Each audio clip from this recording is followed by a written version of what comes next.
Hey guys, welcome to my channel Visa Talks with K. So I'll be sharing with you how I got a Switzerland business visa approved. Coincidentally, I got it approved today. The premium client shared the visa sticker as you can see on the screen and was approved. And I'll be giving you the 360 insight into how I got the visa, from the application process to the document checklist to what you should note while you are also applying for your own, so that you can use this video as a guide to help you get your own visa like I did for this premium client. So watch this video to the end to get those insightful tips. So let's get started. Okay, so guys, welcome back. So the first thing you need to know in terms of the Switzerland visa application is that you need to book your appointment for your visa. That's the first thing. So I'll also be sharing with you links of how you can get all these documents I'm projecting now. But then let's begin with how to book the appointment for the Switzerland visa from Nigeria. So basically, on this document, it gives you clear guidance of what you need to do. First, applicants need to deposit your appointment at least up to 6 months prior to your date of travel, and it's also recommended that you apply at least 8 weeks prior to the date of your departure.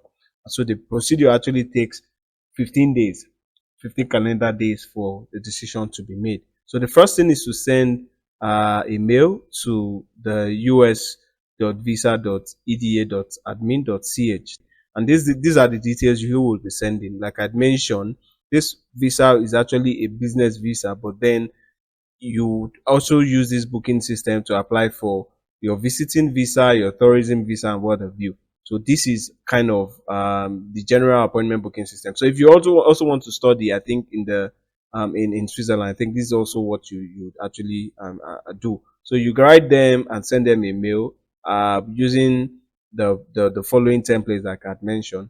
And of course, the appointment would be fixed between Monday to Thursday from 8:30. So the thing is, when I wrote the mail to the embassy, they actually replied back and they mentioned that the plan, considering the planned travel dates, they don't have appointments that can cover the 15 days period it takes for the visa to get processed. So I had to now reply them. I adjusted the planned travel date. I replied them with an adjusted planned travel date, and within 2 days they replied back and they confirmed the date, and it's all free of charge, right? You don't need to pay anything to book the appointments. It's that straightforward. Really, it's that straightforward. So once you get that confirmation, then you just look forward to your appointment day and you look at the instructions. Please be there at least 10 minutes in advance. This person's appointment was for 8:30, actually 8:30 a.m. So it was there around 8:15 ish or thereabout. So it was early, right? And so you just follow the process, show your passport, because they already have your information. They know that you're coming, so they would have created a list of what you need to do, right? I mean, what the doorman, the security man needs to do. So just don't worry, go with your passport, and you can sort that out. Also, of course, you're not just going with your passport. Obviously, you're going with all your application supporting documents. So I'll be, on the next session of the video, you'll be seeing the checklist, what specific documents we used for this application. So we ensure that you go, once you follow that checklist, of course, obviously this person wasn't returned back. So you follow through the checklist, ensure that no document is missing, follow it accordingly, and by so doing, you get in for your appointment. If you unfortunately don't get a complete application, then of course you would be sent back to make another appointment. So for passport collection, these are the details. Once your visa is approved, they will let you know. So yes, this is the main checklist for the business conference or seminar visa, as it's, because remember I mentioned that this is a business visa. So this also talks about your appointment booking and what have you. Then also note that you would be needing all the documents to be presented both in original and photocopy. So invariably, whatever document you're submitting, you need to make extra one copy for every document you're submitting, because you will both submit the physical original documents and the photocopies of those documents. So ensure that you don't miss this step. This applicant, of course, we did that for this applicant and it was okay. Then also, you, of course, as part of the required documents to submit your application, Schengen visa application form, it's actually a PDF document that you can, it's fillable. Once you download it, you fill it, and you save and print. It's as easy as that. So you need one copy. Remember, make copies of each of those documents you're submitting. Then your passport must be valid for at least 3 months after leaving the Schengen area, with at least two blank visa pages. So just read through just to ensure that you meet this requirement. Then photocopy the passport data page, that page where you have the info, your passport information, make a copy of it and attach. Then of course, the copy of all previous Schengen, UK, US, Canada visa. So the interesting thing about this person's application is that he has actually been refused the UK visa twice. That's a background. Two, he has actually visited the UK as a child, right? He visited also the US as a child. So I mean, so he was refused. So he visited long time as a child. Then almost recently, like 6 months ago, he applied for the UK visa and was also refused twice. Then he proceeded to applying to Switzerland. So that being said, visa refusals in one country does not necessarily make it visa refusals in all countries. So if you have been refused visa in one or two countries, it doesn't stop you from applying in other countries, provided you are not banned. Aha. But if on the basis of their own mathematics or calculation, you can apply. And with this guy's case, he applied and he got the visa. So if you're not, so if you have those kind of visas, regardless if it's visas that you've traveled to as a child, just ensure that you provide, if it's the Schengen, UK, US, or Canadian visas, ensure you provide copies of those visas. Then also, for people that are not Nigerians, that are not nationals, obvious, it's a general requirement. If you are not a citizen of that country, you need to provide a copy of your residence permit. So that's what is being asked here. Then two passport photograph meeting the 35 by 45 requirements, white background, not older than 3 months. So you just look at it and you're able to get that information and you guide the person taking the passport photograph to meet the specification. So as per the visa fee, it's actually paid in cash. No point of sales machine. It's paid in cash. And for the fee, for the visa fee, as I made this video, for adults, it's 156,000 naira. For children between the age of 6 and 12, it's 78,000 naira. But if for children below 1 day to 6 years, it's free of charge for that visa fee. So that's what the you pay, and you pay in cash. Then remember, this application was a business visa application. So of course, a letter of invitation was provided by the company he was visiting, and they actually stated all this. It was in Swiss language, right? But then the company ensured that every of these information were provided on the letter, and of course the letter was sent directly by the Swiss company to the email address provided by the embassy. So ensure that not just the letter of invitation provided to you, but also um, the host should send it to the embassy through this email address. Then basically, this so he was also, just to provide a background. Also, he was also self-employed. He had his business. So of course, a letter of introduction on his company's letterhead mentioning that he would actually cover all, mentioning who will cover all the trips, right? So he, of course, is the CEO of the company. So it was only normal for him to cover the trip, right? So the cost was clearly mentioned. If you need a sample draft of that introduction letter, I can also share with you. You can just drop your comments in the comment section, then I can just look at it and share drafts with you. Then, of course, is copies of his business incorporation certificates and memorandum. So not just the business certificate, right, but the article of setting that business. So it's memorandum.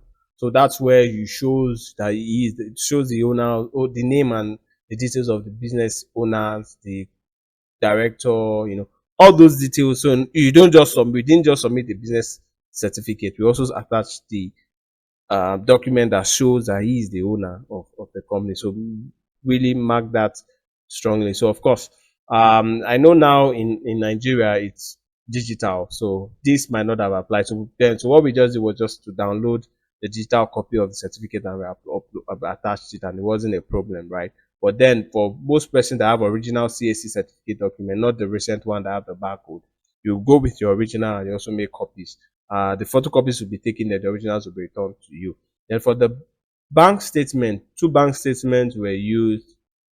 Average closing balance for the company account, I think he had over around 10 to 12 million naira, and for the personal account, he had like 5, 6 million naira. So those were, used together with a bank reference letter, and the period of the account was recent 3 months, right? So that's what was submitted.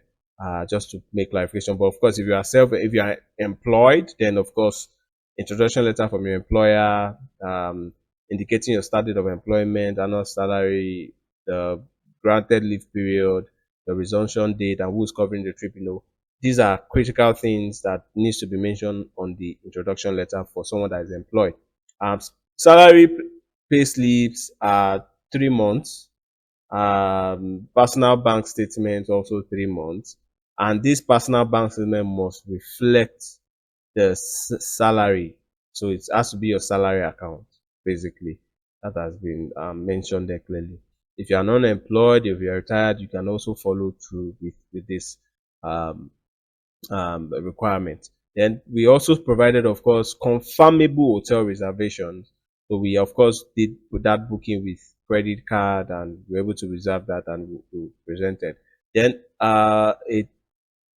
interim flight booking. Of course, you don't need to pay. Flight reservation is sufficient. You don't need to pay until your visa is granted. So we also provided that. I have a video of how to make a flight reservation free of charge. You can also check in the description of session. The link is there. You can also use that as a guide for your own application if you need that kind of service. And of course, the proof of travel insurance, which was provided, but the travel insurance required by the Swiss embassy specifically must be valid throughout the territory, throughout your stay in the Schengen area, and it must cover the entire period of the person's intended stay on transit, and must be valid for at least 2 weeks after your departure. So this was quite confusing for us, but we were able to figure it out that after your departure would be after your departure from the Schengen area. So if you're departing maybe 20th, then you add another 2 weeks for your travel insurance to be able to cover. So what we did end to end was the initial departure date from Nigeria is towards 2 weeks after his expected departure date in the Schengen area. So we provided that, and that was, of course, gotten, and they had no issues about it. So, of course, he wasn't married. Interestingly, he's a single person, so we didn't need to provide what's it called? We didn't need to provide marriage certificates and what have you. So basically, I mean, this is what we did for this person. So, but then there are other requirements. If you're traveling with a minor, you can also look at this information and ensure that you use that to guide your own application. So the interesting thing, like I mentioned again, is that one, this person has been refused recently a couple of times in the UK. I mean, and he hasn't traveled. He hasn't got any strong travel history since he was a child, right? So it's more like this is the first major Schengen application he's handling as an individual, as an adult, and he got it. So basically, the key thing is look at this video, look at the guide, ensure that you meet up the requirements, right? Ensure that you also, so what we also did again to add up to the application was a strong statement of purpose, an SOP, a letter of intent, whatever you want to call it, explaining indeed. If you've been watching my video over time, I think I've always laid emphasis on the need to have a strong statement of purpose, letter of intent, to explain further, why you want to travel. So basically, yes, for the Swiss application, there's going to be an interview, right? There's going to be an interview because you're submitting directly to the embassy, but the interview is for the basics of the questions. Why are you traveling? What are you going to do? What's your relationship with your inviter? When are you coming back? What do you do currently in your home country? So sort of questions are very basic, right? But then the more detailed information you won't be asked, right? So you need to have an SOP, letter of intent, that can speak for you even after the basic interview, right? Don't get me wrong, the basic interview is actually critical to the success of your application, right? But then the more detailed SOP gives you a better chance of explaining to the visa officer even while you're away. So ensure that you include an SOP in your application, basically. So all these sums ups, of course, resulted to the success of this visa application. So I hope this information that I've shared would guide you to applying for your own visa application. Basically, particularly for the Swiss embassy. So if you have any questions at all, you can reach out, drop your comments. I'll be glad to attend to them and also respond to you, so that if you want to apply all by yourself during this your application process. So thank you very much for watching this video. Please like, please share, please subscribe to the channel. Please also drop your comments. Like I always say, I'm always open to help you as much as I can. So until that next information video, thank you and have a good day, a good evening, wherever you're watching from. Bye bye.